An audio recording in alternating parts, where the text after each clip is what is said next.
Good morning. I hope everybody's doing good on this Tuesday morning. I came back this time. I want to make another video talking, discussing about the some videos I've been watching on TikTok and YouTube. I came upon a video a couple days ago, and I waited a couple till now to try to make a reply about that video. So and before I get started, I'm going to put, even though the video is being put to this platform, and I share that with all other platforms that I have. So it's not nothing that's got nothing to do with anybody in particular on any of these platforms, whether it be TikTok, Facebook, or YouTube, or what have you. I come up on a video on YouTube. I think it was YouTube. It was it was a little Latino man uh, asking his theme of his post were about uh, asking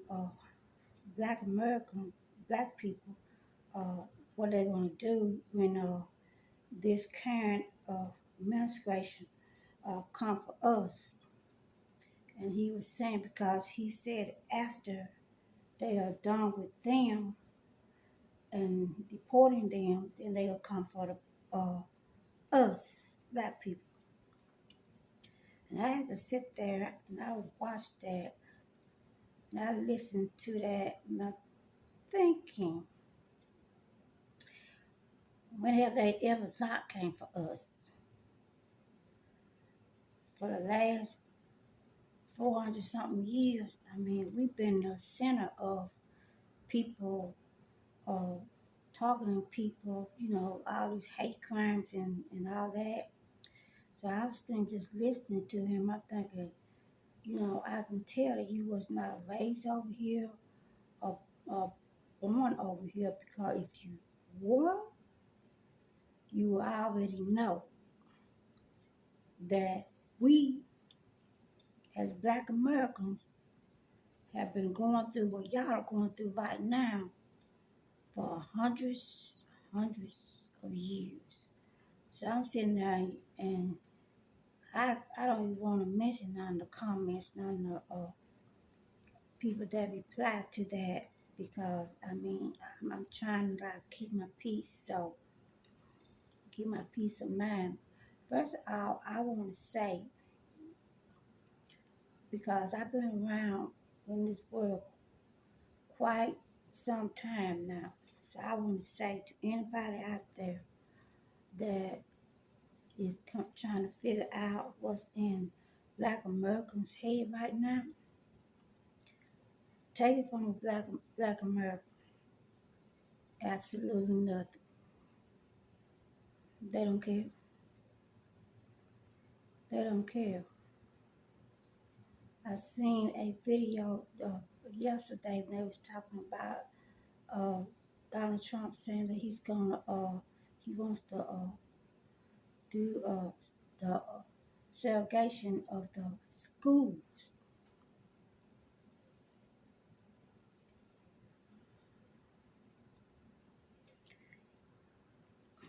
We don't care. We don't care because once you get to talking to the black community and you listen to their story, you listen to all the stuff, and we know all the stuff that we have had to endure over all these years, you know, being separated from racist people. I mean, for me, I don't know about nobody else. Once I really got to thinking about it, it would be a blessing. And I don't mean that in an ugly way, because I know everybody out there is not this way. But the, the from what I see, the majority of the people that vote for Donald Trump, they call themselves a Christian, person call themselves a Christian, but how do you rationalize being a Christian and then going to church every Sunday and then sitting up there and then you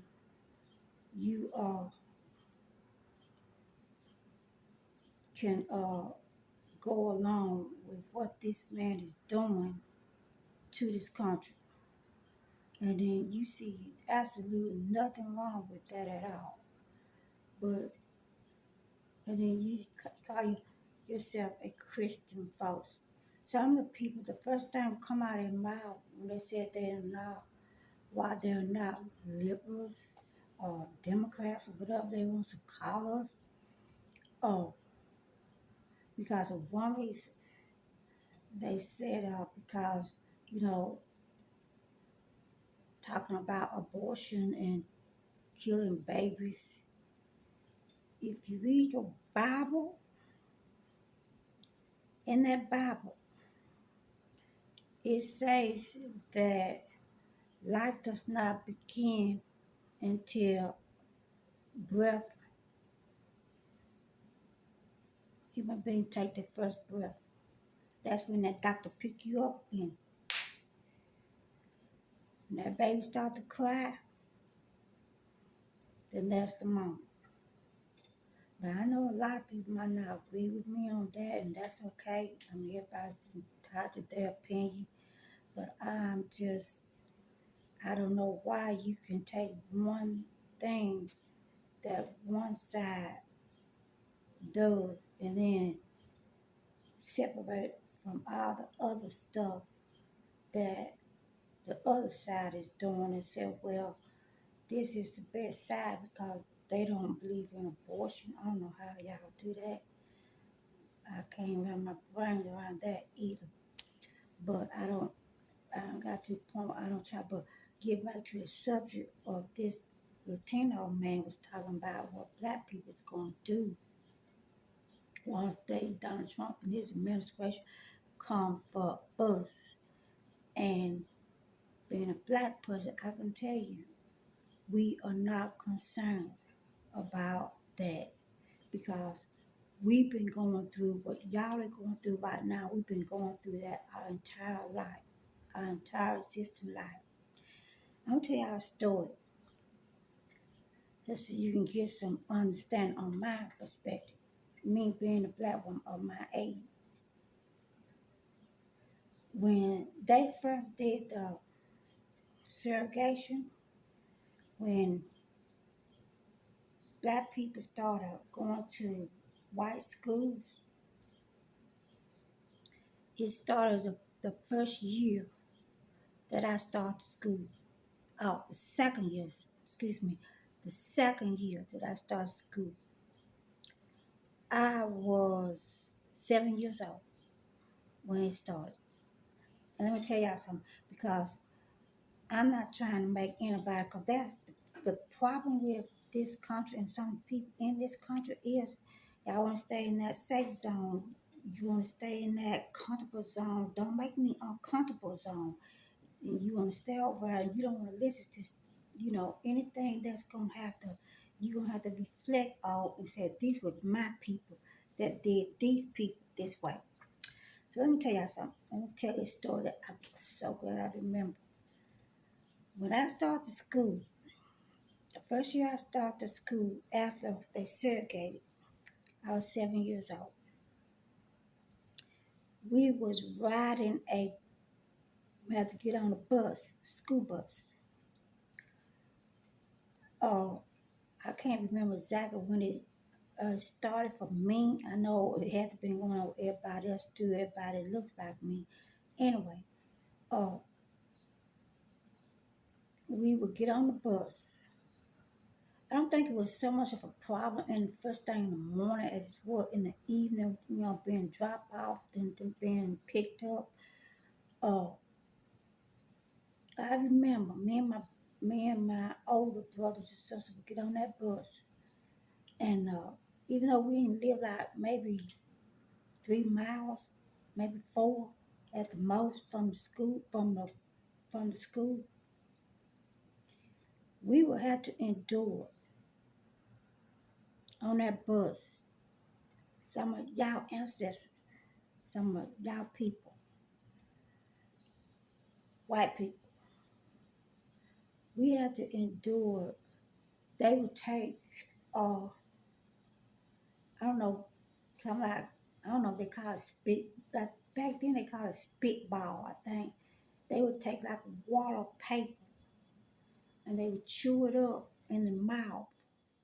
And they would take that wet paper and stuff when they sitting on the whatever side, back side, or whatever side they sitting on that bus. And they would throw those spitball at us, you know, all the time. From the time we got on that bus till the time we was drop off.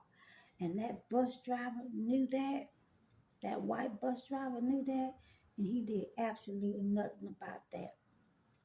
Nothing. I don't know about, I can't speak for the rest of my family and black people back then, but going to school, when we segregated like that, going to school was the office hardest thing that I had to do. And sometimes I would just like want to make up excuses like being sick just so I can stay home and don't have to endure that for that day. White people, kids, that they don't taught their kids to bully people and be so nasty that a 7-year-old girl, black girl, dreaded the fact there's a thought of getting on that bus and then going to school. And we endured that for about 2 years before the bus driver that we had, I don't know what happened to him, it was a man, but he left and they replaced him with a white woman. Now I don't know where this woman, how she come up and how she was, who brought her up, but coming from him to her was like daylight, from dark to daylight, because she did not tolerate that kind of stuff from the start. She would, the first time she noticed that, she actually put that bus on the side of the road, got up, stood up, and said, I don't know what y'all been allowed to do before I took control of this bus, but I can tell you right now, this is my bus, and I'm not tolerating this. She said, if we had to turn around every day, every evening, and go back to that school, and go back to that principal office, she said, I would do it every day because I'm not going to tolerate this. From that point on, we didn't have no more problem getting on that bus, being picked up, and being dropped out. See, that's my story. So you ask what black people gonna do when they come for us. They already been coming for us. They never stop. It's always been this way. Always. So we're not worried about what they do. I can tell y'all for a fact, with all the stuff that he's coming up with, and I can tell y'all as a black person in this country, and I've talked to several different other black people in the community and on my job, it does not matter anymore what he throws at us, it's gonna bounce right off. Black people got to the point now where they know who they are. They know where they came from, and they know where they're going. And that's not to say that there's not a whole lot of, there's not bad black people, because that's not what I'm saying. That's not even the topic of the issue here. The issue here is the way this country have been since I was born, since I even know myself. And I didn't even know when I was young that it was even like that. I had no clue until I got in school that it was people in this world that hated somebody just because of the color of their skin. And then the whole time I was in school being taught a history that was just fabricated. It's all made up. It's all about it was all about what white people had did, and all it was all good stuff. And I couldn't even back then, you know, put these people somewhere where they never belonged. Not to say there's no good white people. I'm not saying there's good in every race, then there's bad in every race. But the racism in this country, it didn't start with us. We're not racist. White people are. I've seen things in my lifetime, and it's by me going to church. When I get to go to church, and Lord knows my job been keeping me for a while now, but I'm not able to go to church. But I got my little earbuds, and I hooking up to the phones on Sunday when I'm at church, when I'm at work, and I just listen to my gospel music because I pray to God all the time. I do not want to have a kind of heart that can look at a total stranger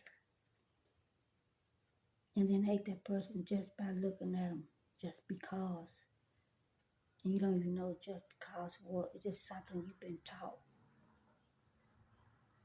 I taught my children, to treat people as they wish to be treated. They don't hate nobody. They know who to shun. They know who to stay away from. They can feel that vibe if you don't want them around. They can feel that. All black people can. You can fake it all you want to, and you think you're faking it. You think that you are, trying to get something over our eyes, like trying to pretend like you one thing when you another. I can look you straight in the eye when you are faking with a black person. They know it. They won't never tell you, but it's up here. They know it. They know when you fake it. They know the fake smile. They know the fake compliments. They know, the fake gestures. They know everything. You can't get nothing over on nobody black because we done been through so much different stuff. Been so many different things, and then they have to wonder. You have to wonder. And then you have a God to paint a portrait of Jesus Christ being white. And I'm going to tell you right now, I don't care if this makes anybody mad. Jesus is not white. And when you think about how Jesus was treated, nailed to the cross, feet, arms out, nails in the hands, in the feet, and in that verse when Jesus asked for water because he was thirsty, and y'all gave him vinegar.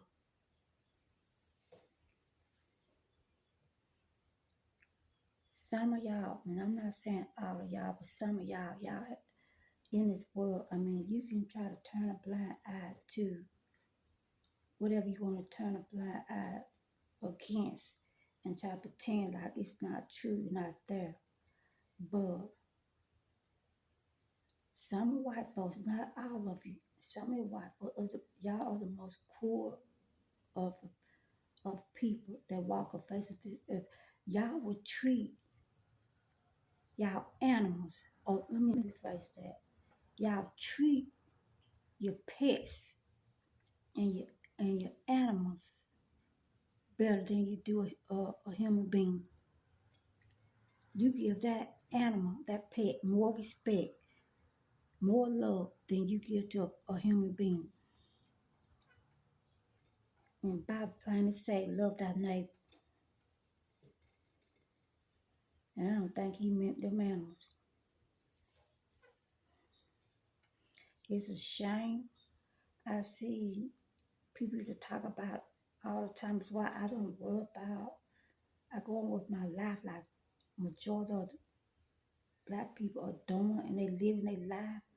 They're not worrying about this segregation stuff. They're not worrying about all the DEI and all the blowbacks. And you see how that, y'all should ask Target about how that worked out for them. They actually try to talk to Al Sharpton and get him to talk to black Americans so they can come back and spend their black money at Target and Walmart and some few others decided when Donald Trump became president they was going to roll back that DEI, a DEI that mostly benefited white women in the first place.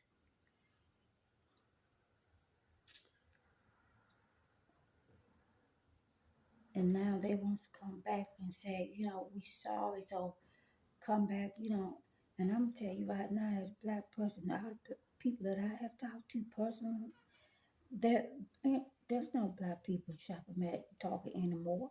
Just like there's no black people going out there and then uh, doing protests for y'all. They're not going to do it now. You'll see them again in 2028. But right now, I can tell you, all the things that I see on YouTube and TikTok and these people saying, well, we should unite, as people of color, we should unite as women and, do something about this situation. Y'all had a chance to do that on November 5th. So y'all decided to go in that booth after everything that man said for the last 2 years that he was going to do. He did not lie to y'all about nothing. All the things that he has done, he said he was going to do those things.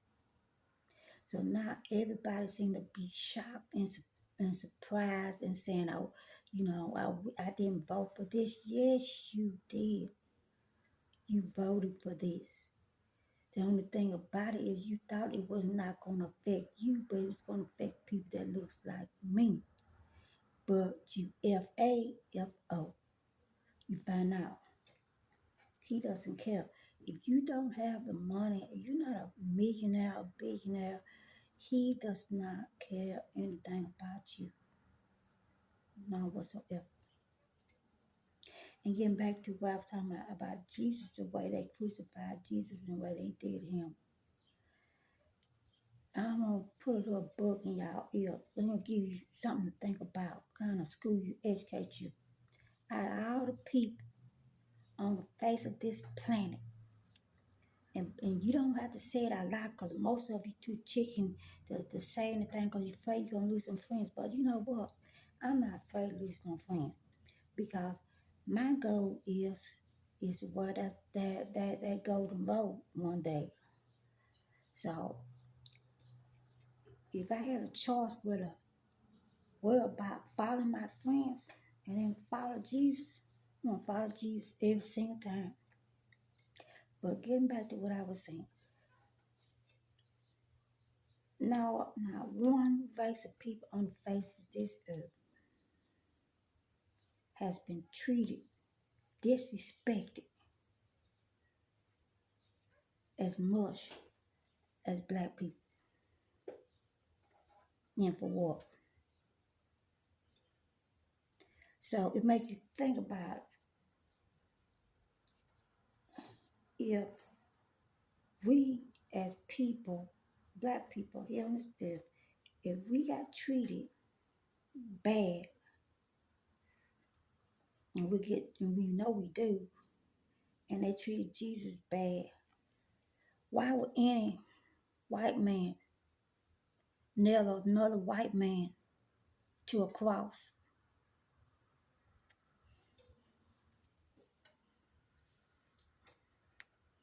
Y'all disagree with a lot of things. Even now, y'all disagree with things, but y'all don't take that person out and then hang him to the nearest tree. Y'all have us for a little of nothing. Y'all have us many times. So we have to teach our kids.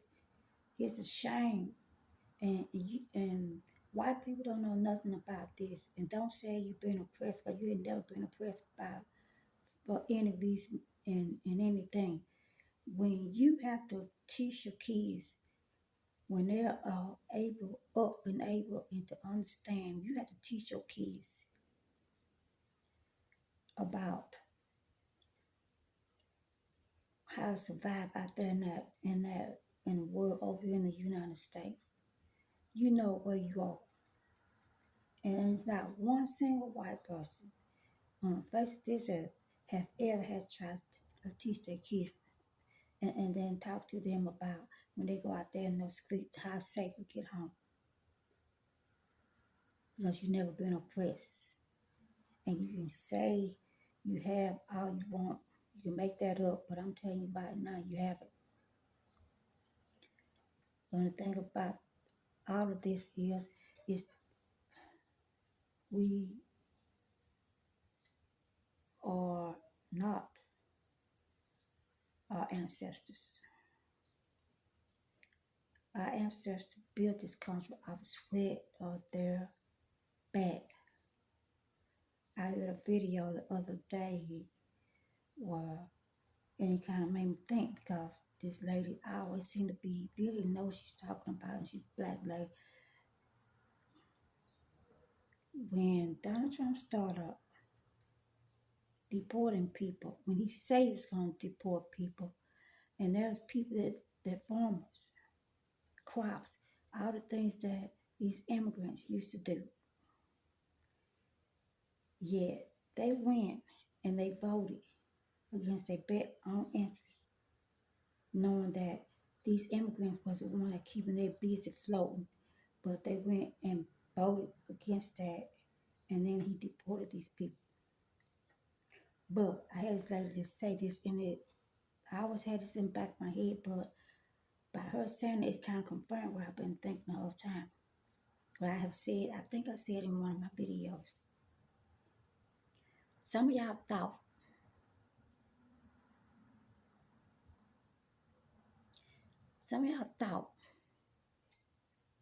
that we gonna go out there and then pick that crops.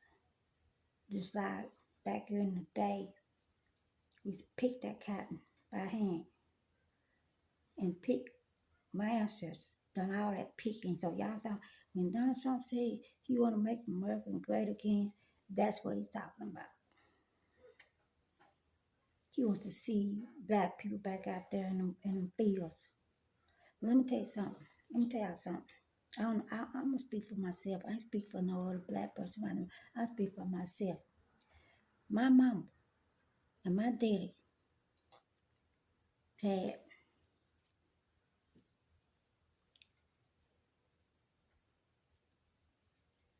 14 kids with only daddy working. Every now and then, mama would go and slave and clean somebody's house. and got a little money off of that. I don't know how much they paid her back then. Probably not nearly as much of what probably the job was worth, but that's another story. My parents had 14 kids, so 14 kids back then, been oppressed by this country and where the black people got treated. You can imagine what my dad had to go through, what he had to try to do until some of us got older where we could find a job and then help out. So I say this, and I'm going to end this. My dad had 14 kids, and with an obsession of 3 on my side. My dad had other children about when he was married the first time, but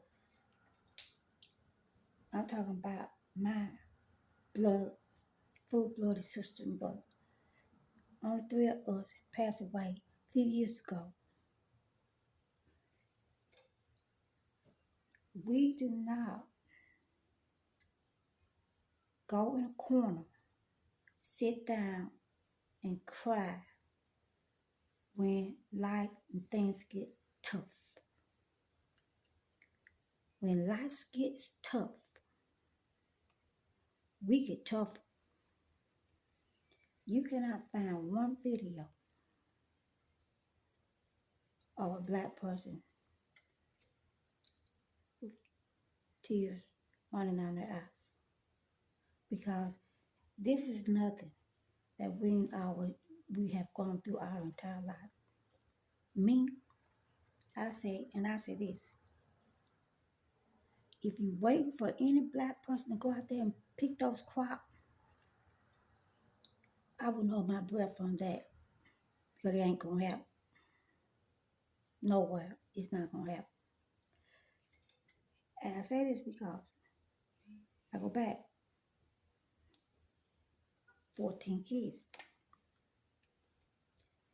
I say this and I say it again.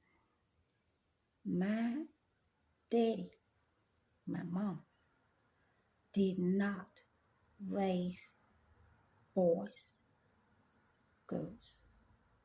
They raised survivors. I can survive this, whatever comes to this, I can survive.